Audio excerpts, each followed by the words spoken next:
రేపొచ్చి క్లాస్ని కంటిన్యూ చేద్దాం. Okay sir.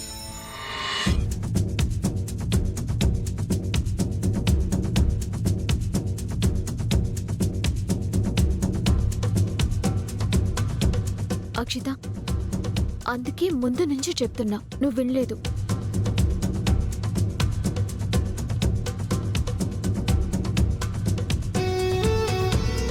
ఏంటి అక్షిత, నువ్వు చేసిన పని నాకు నచ్చలేదు. This is not correct. ఏం రాము, అక్షిత రికార్డ్సే రాస్తావా? వీలైతే మా రికార్డ్స్ కూడా రాస్తావా? అలా రాయించుకోవచ్చు అని తెలిస్తే నా రికార్డ్స్ని రాముతో కాదు మా డాడీకి చెప్పి ప్రిన్సిపల్తో రాయించేదాన్ని.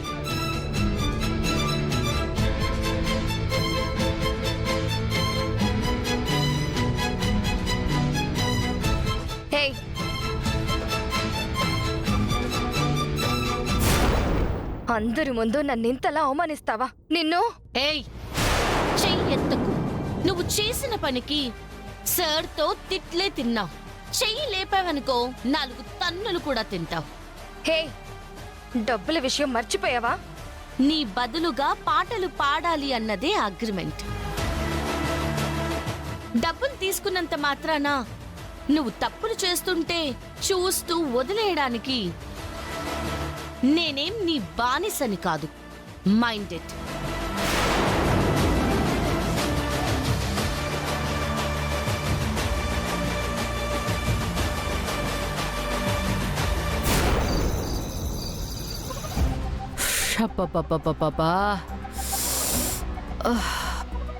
అబ్బా, అమ్మా.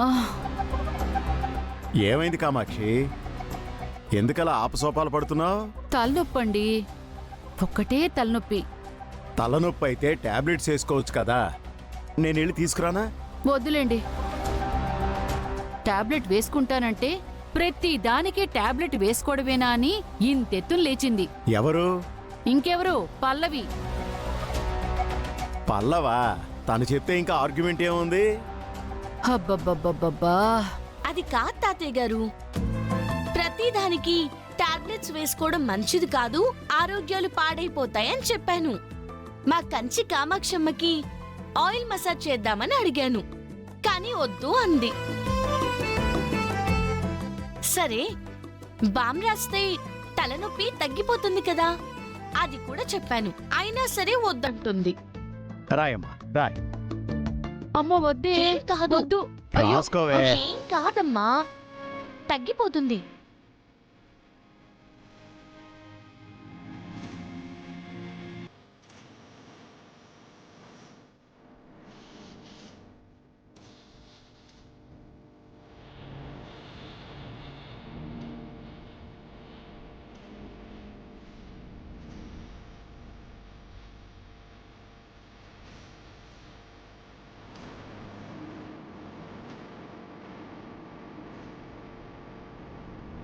కామాక్షి, ఇంత సడన్ గా తలనొప్పి ఎందుకు వచ్చిందే? ఏముంది, మనసులో ఏదో ఆలోచన ఆందోళన పెట్టుకొని ఉంటారు. నా ఆలోచన, నా ఆందోళన ఒకటేనే. త్వరగా నా గుండమ్మ కూతురు ఇంటికి రావాలని. తప్పకుండా దొరుకుతుందమ్మా.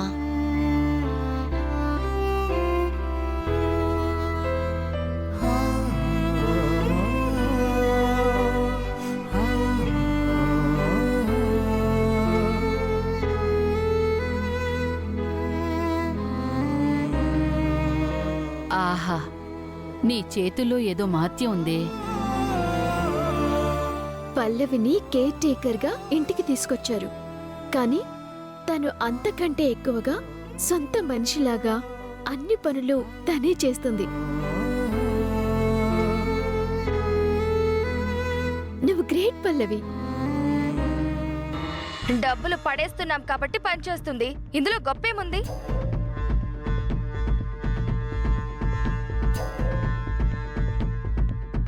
నువ్వు నోరు ముయ్.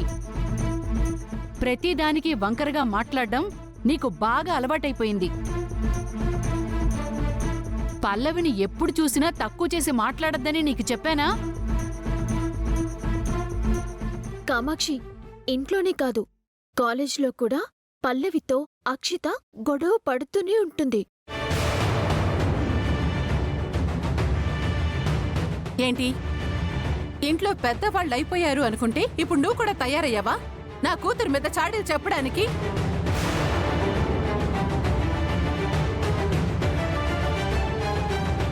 పిన్ని, నేనేమీ చాడీలు చెప్పటం లేదు. కాలేజ్లో అక్షిత చేస్తున్నదే చెప్తున్నాను.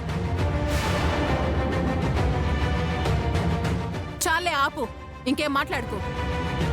వైష్ణవి, తన మీదెందుకు అరుస్తున్నావే? నీ కూతురు బుద్ధుల గురించి ఇంకొకళ్ళు చెప్పాలా ఏంటి? మాకు తెలీదా? అయ్యో, ఎందుకమ్మా మీరు ఆవేశపడతారు?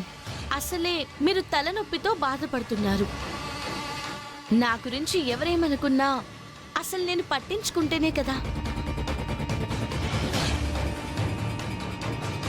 నువ్వలా సరిపెట్టుకోబట్టే అమ్మా మా మనవరాలికి మాటలు శృతి మించుతున్నాయి. అందరూ అయిపోయారు, ఇక మీరొక్కరే మిగిలారనుకున్నాను మావయ్య గారు. ఈ పల్లవి అంటే మీ అందరికీ ఎందుకంత మోజుందో నాకైతే అర్థం కావడం లేదు.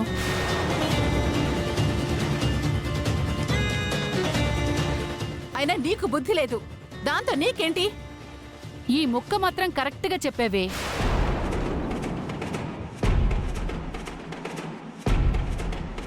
ఏమైంది వైష్ణవి?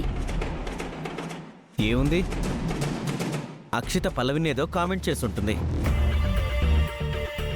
దాంతో అమ్మవాళ్ళు ఏదో అని ఉంటారు. నా కూతుర్ని అలా తిడతారా అని వైష్ణవి ఫైర్ అవుతూ ఉంటుంది. అంతే కదా? చూడక్షిత, అమ్మా అమ్మా, మీరనుకున్నట్టు ఇక్కడేం జరగలేదు. తను నన్ను ఏమీ అనలేదు. అమ్మకి తలనొప్పిగా ఉంది అంటే బామ్ రాశాను, అంతే. ఈలోపు మీరు ఫ్రెష్ అయ్యి రండమ్మా, భోజనాలు వడ్డించేస్తాను.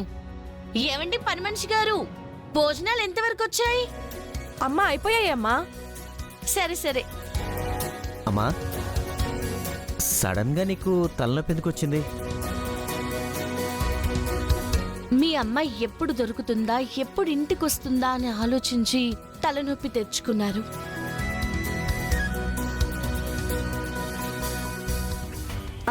అన్నట్టు పల్లవి, మా అమ్మాయిని ఎత్తుకుపోయిన వాడి ఫోటో దొరికిందమ్మా.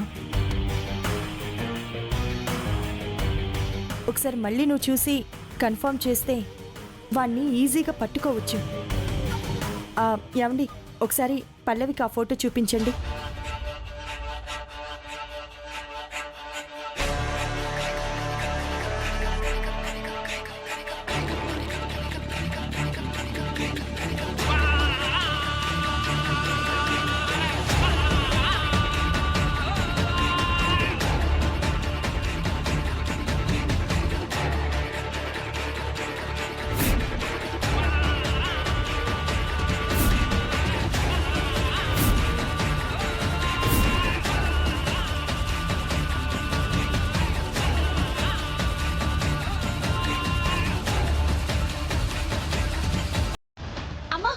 వీడే అమ్మా, వీడే. ఆ రోజు నా కళ్ళల్లో మట్టి కొట్టి పారిపోయింది వీడే అమ్మా.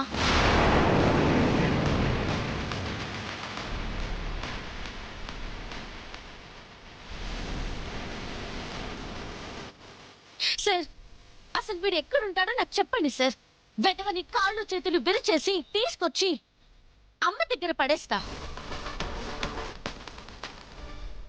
వాడు దొరుకుంటే గుండమ్మే ఈ పాటగా పనిచేసి ఉండేదమ్మా. ప్రస్తుతానికి వాడి ఫోటో మాత్రమే దొరికిందమ్మా. వాడి క్లియర్ అడ్రస్ ఇంకా దొరకలేదు.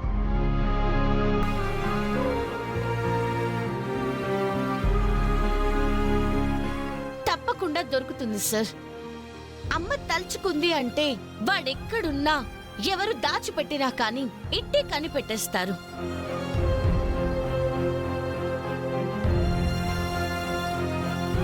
ఆ రోజు మీ అమ్మాయిని ఎత్తుకుపోయినప్పుడు వాడు ఎవరో ఏంటో మీకు తెలీదు కాబట్టి ఎన్ని రోజులు మీరు ఆగారమ్మా. ఈ వివరాలు అప్పుడే తెలుసుంటే అప్పుడే మీ బిడ్డని మీ ఒళ్ళోకి తీసుకునుండేవారు కదమ్మా.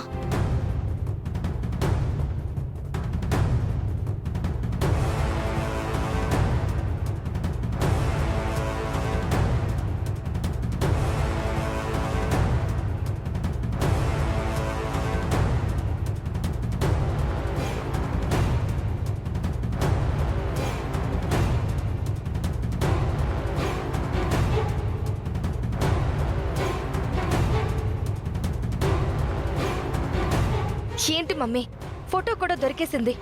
వాడి ఫోటోయేనా? అవును బేబీ, నేను చూశాను. మరి టెన్షన్ పడాల్సిన అవసరం ఏం లేదు బేబీ. ఆల్రెడీ వాడికి ఫోన్ చేసి జరిగిందంతా చెప్పి అండర్ గ్రౌండ్కి పొమ్మని చెప్పాను. వీళ్ళు ఎంత వెతికినా వాడు మాత్రం దొరకడు.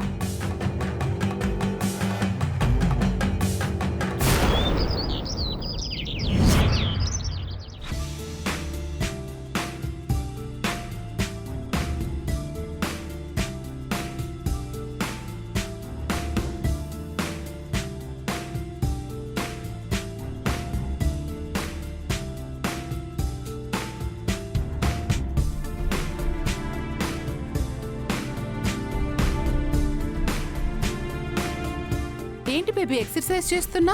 ఫిట్ గా ఉండాలి అంటే ఈ మాత్రం కష్టపడాలి కదా మమ్మీ.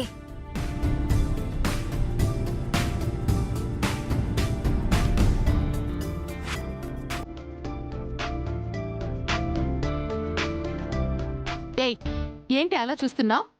బేబీ కష్టపడుతుంది కదా, చూస్తున్నావు కదా. వెళ్ళి ఏదైనా జ్యూస్ తీసుకురా. సరే madam. You carry on baby, నేను కాల్ మాట్లాడొస్తా.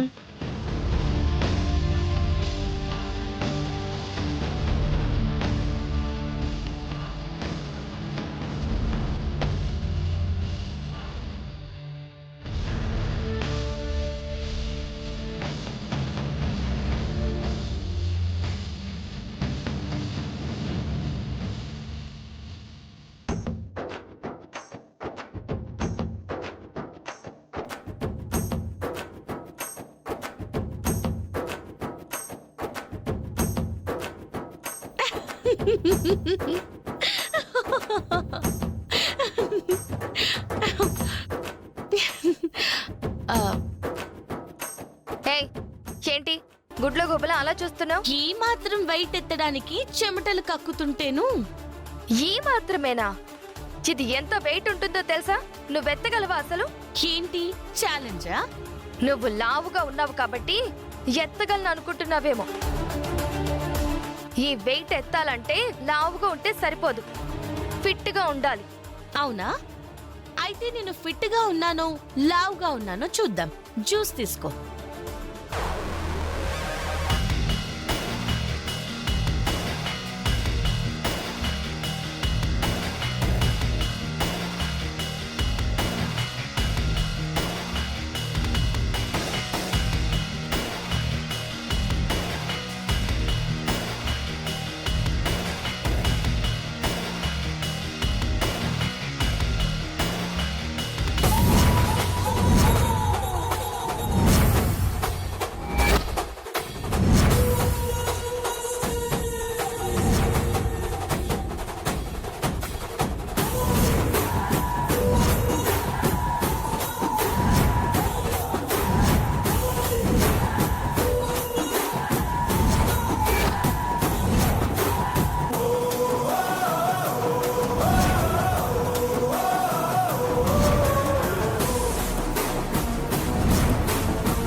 ఒక క్లారిటీ వచ్చింది, నాకు కూడా ఒక క్లారిటీ వచ్చింది.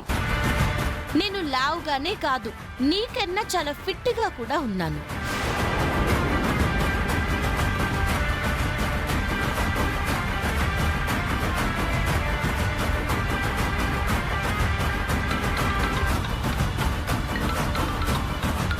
ఏంటి చరణ్ కాల్ చేస్తున్నాడు?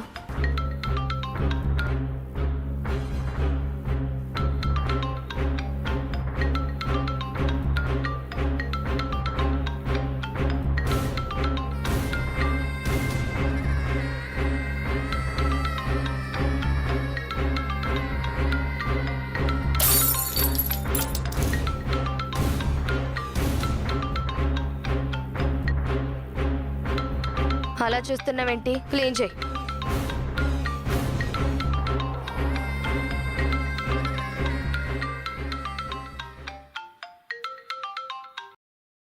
Hello Charan. Hello Akshita, good morning. Good morning Charan. ఏంటి ఉదయాన్నే కాల్ చేసావ్? ఏమీ లేదు, నిన్న పాట పాడావు కదా, దాని గురించే. ఏంటి మళ్ళీ పొగడ్డానికి కాల్ చేసావా? నువ్వు అలా ప్రతిసారి పదే పదే పొగుడుతూ ఉంటే నాకు ఏదోలా ఉంటుంది తెలుసా? అప్రిషియేట్ చేయడానికి కాదు, నిన్న నాకు ఒక డౌట్ వచ్చింది. డౌటా? ఏంటి? ఏమీ లేదు, నిన్న నువ్వు పాట పాడుతూ ఉంటే నేను ఫోన్లో రికార్డ్ చేశాను కదా. రికార్డింగ్ కరెక్ట్గా అవ్వలేదా? మళ్ళీ పాడదాం, నో ప్రాబ్లం.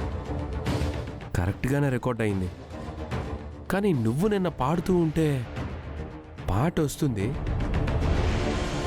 ఒకచోట నీ లిప్ కదలకుండానే పాట వచ్చేసినట్టు అనిపిస్తుంది.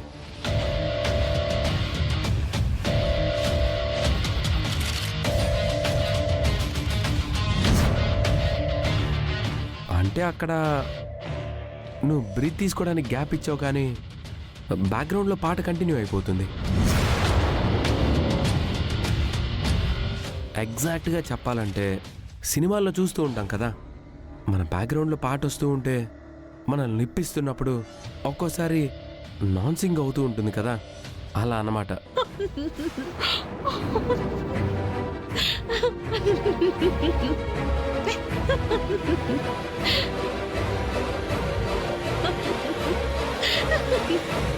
ఎవరు నవ్వుతుంది?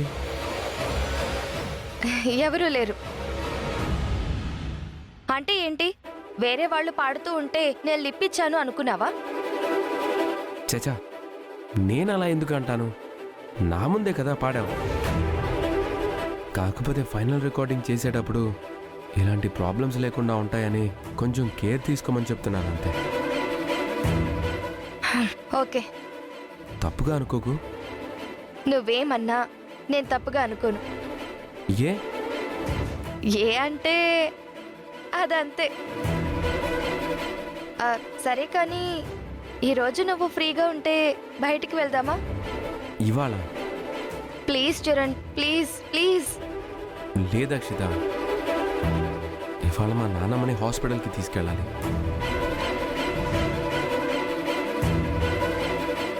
పోనీ రేపు? నేను చెప్తాను. Okay, bye. బాయ్.